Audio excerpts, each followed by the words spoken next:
Chapter 4: Where It All Begins.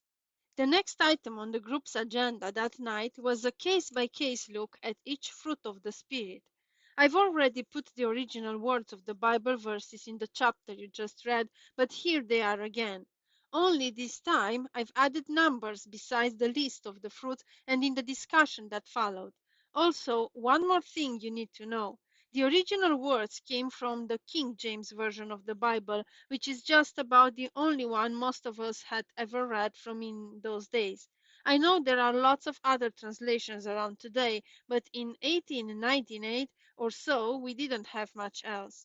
However, in 3 or 4 places in the list below, I have taken the liberty of using the words that Mr. Morgan and his group actually used during their discussion that night. I think they'd already agreed, probably the week before, on more modern terms that made the text easier for them to understand. After all, the King James Version of the Bible was already almost 300 years old back in the 1890s. Some of those older words sounded terrific but weren't always so clear to younger readers. So here are the 2 verses from Galatians chapter 5, verses 22 and 23, laid out like a slightly more modern list with the numbers added in to help you keep track. But the fruit of the Spirit is 1. Love, 2. Joy, 3. Peace, 4. Long-suffering, 5. Kindness, 6. Goodness, 7. Faithfulness, 8. Gentleness, 9. Self-control. Later, I learned that Mr. Morgan had asked each of the kids in his study group to focus on just one of the 9 fruits in the above verses, and to be ready to explain it when they got back together on that very evening, along with supplying a Bible verse or two to back up their explanation. So once Mr. Morgan got out of the picture, what came next moved along fairly quick and smooth without a lot of fuzzing around. But first, as you'll see in a moment, he had something else to say.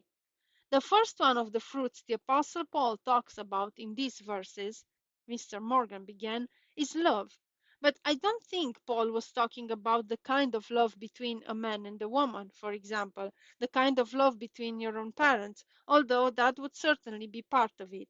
What do you think he meant in the bigger picture, and what could you use for an example? Jamie? Believe it or not, I hadn't realized that Jamie Goldstein was there that night. He'd been my best friend since we started school together, but he must have come in late because I wasn't even aware that he was sitting there quietly halfway around the circle. First, I think the kind of love Paul meant was the kind that goes out to practically everyone else. It's not an I love you with all my heart kind of thing, so much as it's a feeling of friendship and goodwill toward other people. No hating, no making too much fun, no being mean. Just trying to see someone's best points and making a real effort to be fair, to be straight with them. Like when you say nice job to your sister when she draws a good picture of your mother, even when the first 3 tries are so awful she throws them away. Mr. Morgan smiled. Very good, Jamie. Now, did you find some Bible verses to support all that?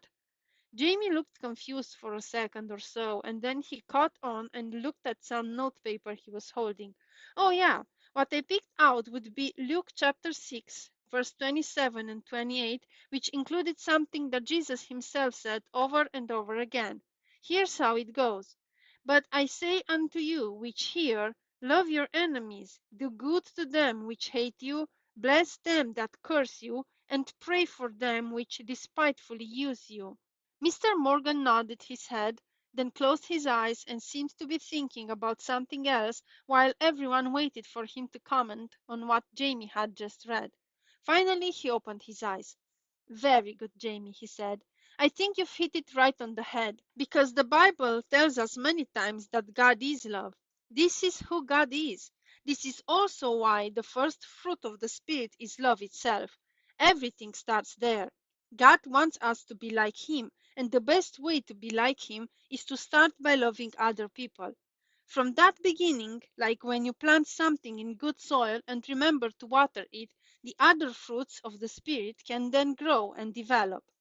In fact, and here Mr. Morgan seemed to hesitate for just a second before he continued, as I look around this room, I realize that we have a wonderful example of what Jesus was talking about right here. You all know what happened to Harry Page, one of the boys at school, when the baseball hit him in the face a few days ago, right? When almost everyone nodded, Mr. Morgan continued, I had a long talk with Harry's father the next morning, and he told me something some of you might not know. It seems that the one person who was most concerned about Harry when all this happened was the one who got to him first and held his head up so he wouldn't drown in his own blood. She then rode to the doctor's office with him and his father and probably kept him from bleeding to death. And yet, I've been told that the young man who was injured was someone who had not been exactly nice to the young lady I'm talking about for the last year or so. Anybody know who I mean? Probably half the kids in the room twisted around and looked at Cake Baker, who turned as red as a beet and lowered her head like she was hoping she could disappear. Now, again, Mr. Morgan continued, let's not confuse the kind of love we are talking about here with anything romantic. But on the other hand, Jesus made it very clear that we need to work especially hard to help those who act like they hate us, those who even curse us and despitefully use us, which is simply another way of saying those who mistreat us or make fun of us on purpose. He paused again, then nodded toward little Miss Redface. Cake, what you did for Harry was probably one of the best examples I've heard about in a long time. And even though you might be a little bit embarrassed to have it pointed out, that's exactly the kind of behavior that Jesus Christ himself was talking about in the verses Jamie just read.